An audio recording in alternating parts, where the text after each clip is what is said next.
There's a famous tagline from The Fly, a 1980s movie: be afraid, be very afraid. Well, when it comes to commercial leases, beware, be very aware. So I'm going to talk from mainly bitter experience, and I reckon you can learn a heap from this because I've been through it all multiple times. Commercial leases. Let's take you through it. First of all, you come across the commercial real estate agent. Now, your commercial real estate agent, he or she, so different to your residential real estate agent. Your residential real estate agent is fired up. They're trying to appeal to your senses. They're fired up about the sale. It's all about the house, residential. With a commercial lease, you're going to find a very phlegmatic personality. Someone who comes along, you go and have a look at your office or your warehouse or your factory. You go and have a look, they'll open the doors and very easily just say, do you want the commercial lease or not? So they're pretty calm, phlegmatic, laid back sorts of characters.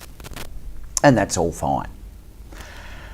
Next part with a commercial lease is that obviously your business is growing and you've got to take it to the next level, but beware of these factors when you're going to that. So you've spoken to the agent, you've looked at a couple of places, right?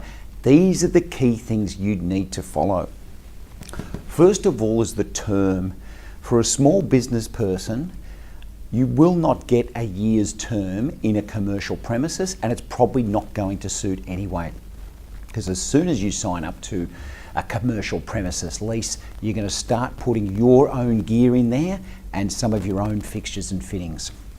So when it comes to a term, a 3-year term is about the right term.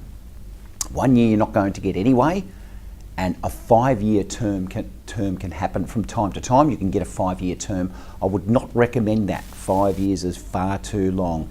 And if you outgrow that lease or you can't fill that particular premises, you're going to be stuck in a 5-year lease. Go for a 3-year term with options. When it comes to the area, you've got to make a leap of faith here, but beware.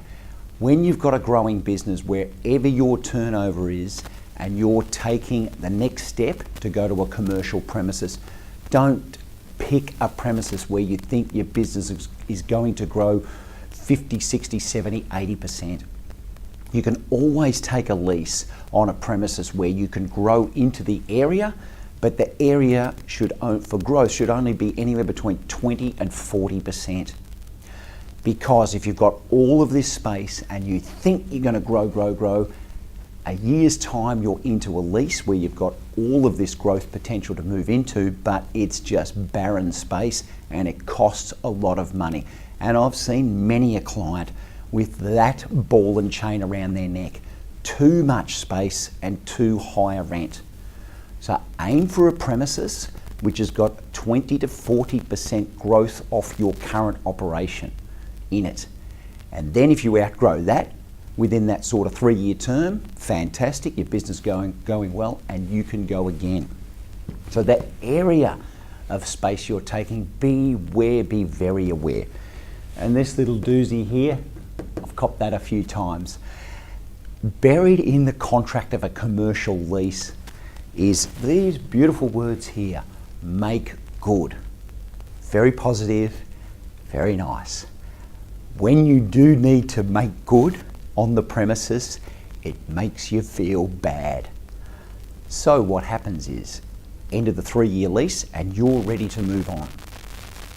That lovely phlegmatic commercial agent is going to come along when you're ready to move out, and he or she is going to say, we need the walls painted, please steam clean the carpet, pull down that office you put up, throw everything in the bin, and they'll get you back again and again and again to make the place good.